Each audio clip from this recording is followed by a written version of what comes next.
Boycott করলাম।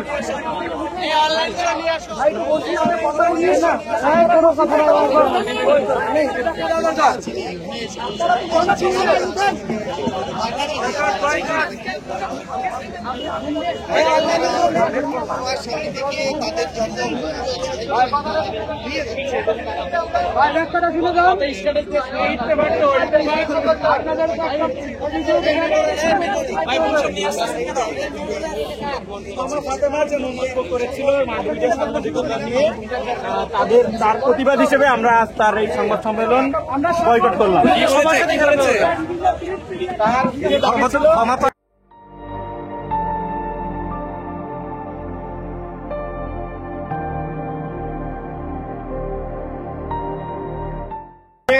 সাংবাদিকতা সে নিজে ডেকে নিয়ে গিয়ে একজনকে ভিডিও করার পরে সে যখন একটি মন্তব্য করেছিল, সেই মন্তব্যটি যখন তার অনুকূলে ছিল না, তার বিপক্ষে গিয়েছে এবং তার নির্বাচনে যে আমেজ ছিল সেটিকে নামন্য করেছে যখন তার মনে হচ্ছে, তখন সে এই সাংবাদিকদের হেয় প্রতিপন্ন করে কথা বলেছে। আমরা গতকাল মোজো যে জার্নালিস্টের যে অ্যাসোসিয়েশন আছে সেখান থেকে একটি বিবৃতি দেওয়া হয়েছে যে আমরা পরবর্তীতে অন্য কোনো প্রোগ্রাম আর কভার করবো না। সেই মোজো অ্যাসোসিয়েশনের আমরা বয়কট করলাম। সবার সাথে খারাপ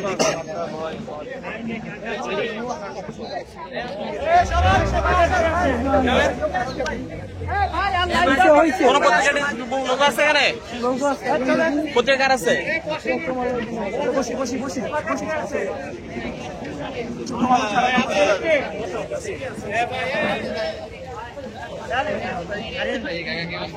মাল্টিমিডিয়ার যারা কভার জায়গা থাকতে চাই, উনি যেহেতু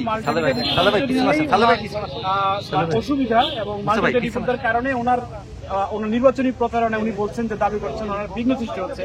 আমরা ওনার নির্বাচনী প্রচারণায় বিঘ্ন সৃষ্টি করতে চাই না।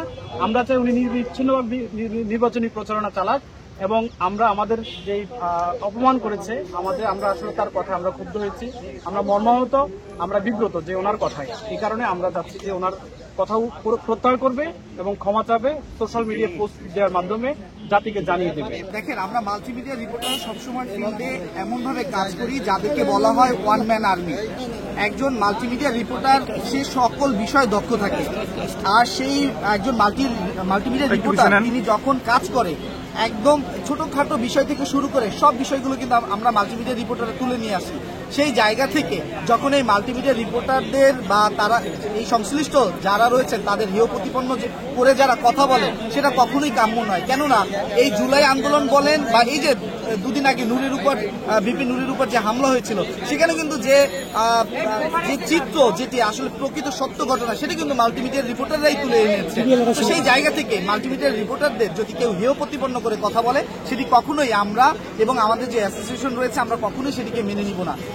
আজকে যিনি ডাকসু নির্বাচনের বিষয় নিয়ে ডাকসুর সামনে সন্ধ্যা 6টায় যিনি সংবাদ সম্মেলন করছিলেন, তিনি কিন্তু আজকে আমাদেরকে ফেসবুক স্ট্যাটাসের মধ্যে দিয়ে তিনি কিন্তু হেয় প্রতিপন্ন করে কথা বলেছেন এবং যে বিষয়টি নিয়ে আসলে মাল্টিমিডিয়া রিপোর্টার্স অ্যাসোসিয়েশন অথবা মাল্টিমিডিয়ার সাথে যারা সংশ্লিষ্ট সকলেই কিন্তু এটি নিয়ে খুবই মনক্ষুণ্ণ হয়েছেন এবং সেই জায়গা থেকে আমরা তার সংবাদ সংগ্রহ সব জায়গা থেকে আমরা কিন্তু এটি থেকে বিরত থেকেছি এবং পরবর্তী পর্যন্ত আমরা তাকেও সুযোগ দিতে চাই, যদি সে ঠিক অনুরূপভাবে ফেসবুকে এসে মাল্টিমিডিয়া রিপোর্টার্স বা মাল্টিমিডিয়ার সাথে সংশ্লিষ্ট যারা তাদের কাছে যদি ক্ষমা না চায়, আমরা আর কখনোই তার কোনো সংবাদ সংগ্রহ করব না। শুধু তাকে দিয়ে এটি একটি উদাহরণ হতে পারে যে ভবিষ্যতে মাল্টিমিডিয়া নিয়ে যদি কেউ হেয় প্রতিপন্ন করে কথা বলে, আমরা মাল্টিমিডিয়া রিপোর্টার যারা আছি বা এর সাথে সংশ্লিষ্ট যারা রয়েছেন তারা আর কখনোই তাদের রিপোর্টগুলো বা তাদের সংবাদগুলো আমরা কখনোই আর প্রকাশ করব না বা সংবাদ সংগ্রহ করব না।